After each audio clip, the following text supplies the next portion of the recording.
today I'm going to take care of these brakes once and for all, because I don't like the idea of this giant heavy car running off of one reservoir. And you know, brakes are something that's pretty much new to me. I ran them in the 48 obviously, but bleeding them and all that, you know, I know it's not really that hard to do, but I'm pretty new to it. I always had help doing it, so it's kind of different doing it myself. But ultimately, nothing's gonna match up with this master cylinder, this single one.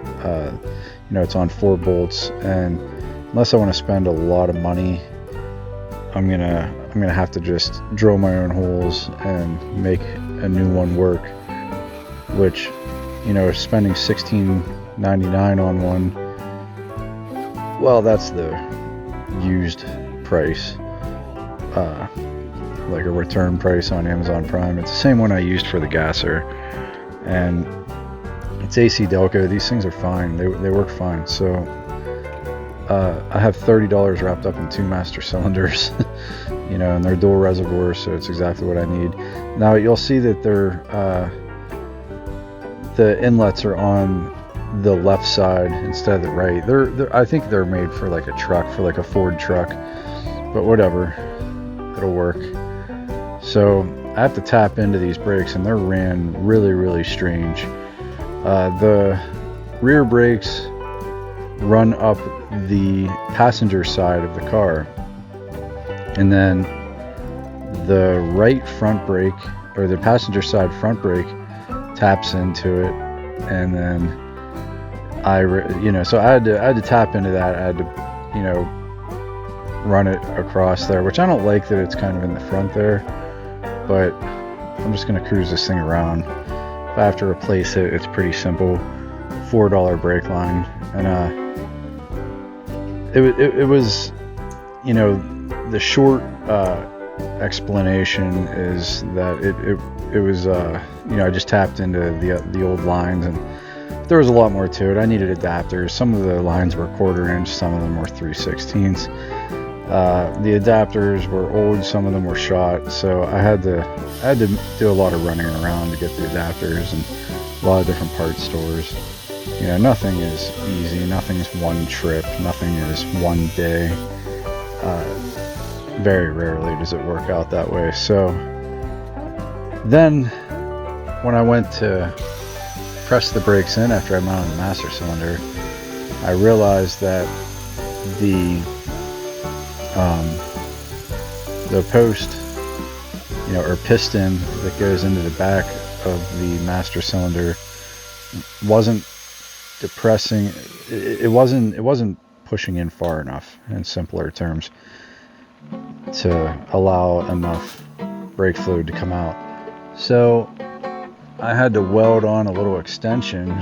Luckily I had some rod left over from my linkage on the 48, and so I welded a little piece on there, and I made it work.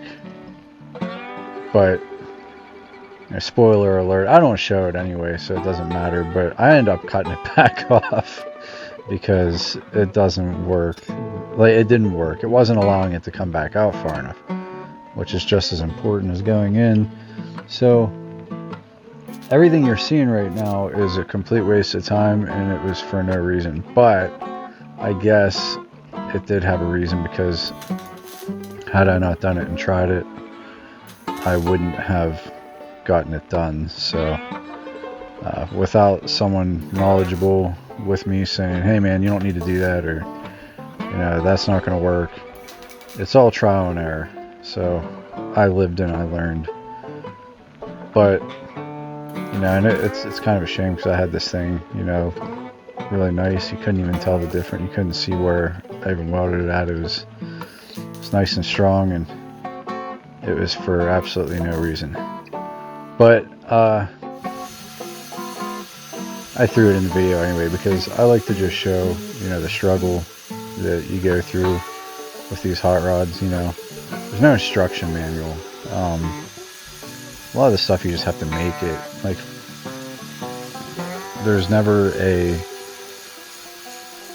day where, you know, I don't have to customize something. Like something needs to be made or welded or grinded or cut, or you just don't buy bolt-on accessories for these things.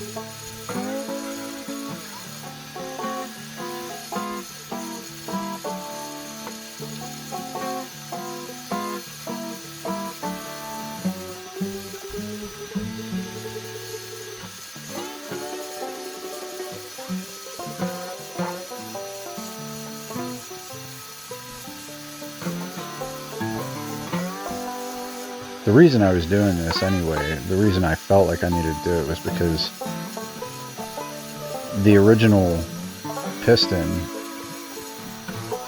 it seemed like when I would push the brake pedal in, nothing was coming out when I was trying to bench bleed it.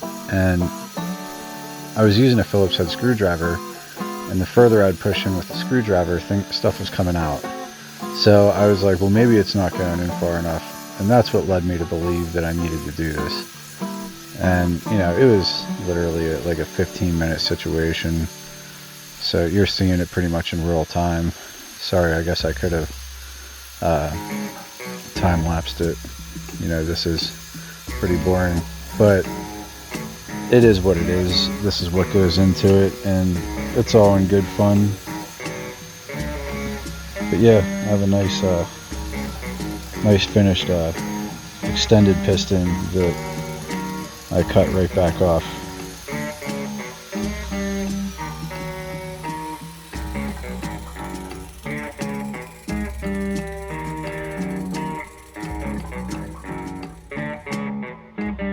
So yeah, it's nice, and it's a lot longer, as you can see, and bolting it back on was a real pain in the ass. And you can see the rear reservoir is shooting out, you know, fluid, but the front one barely was. So that's how I knew, you know, it wasn't retracting far enough back to get a good pump. So through a lot of trial and error, and then cutting it back off and unbolting it, rebolting it in. I mean, there was a lot that went into this that I didn't show, but and after a lot of, you know, I got a leg workout from pumping the brakes so much, and I got to see, you know, what was going on. And I actually had the rear brakes and the front brakes hooked up to the wrong areas. I had to switch them. I don't know how I did that, but ultimately I had a huge leak, which you can see it even through the grainy footage here. You can see that leak coming out, and that's a brand new line that I ran. So it's just you know, had a bend in there a little bit too close to the neck, and that's what happens. So, you know, lesson learned. But I ended up getting it done, and, you know, there's not much to show that the brakes work, other than, you know, me pumping the brakes, and you can take my word for it. But long overdue spark plug wires that needed done. I went with red. I could have went with any color I wanted, but I like to break up the colors, even though the car's bluish silver and everything else is kind of black and silver. I thought that red would look neat. Just sticks out like a sore thumb. And I think that she's ready to just drive around on the streets for good now. Like, I can drive it pretty much anywhere, I think, I hope. And that leads me to the end of this episode, because that was my goal. And tomorrow I'm going to take it out on the town. Thanks for watching.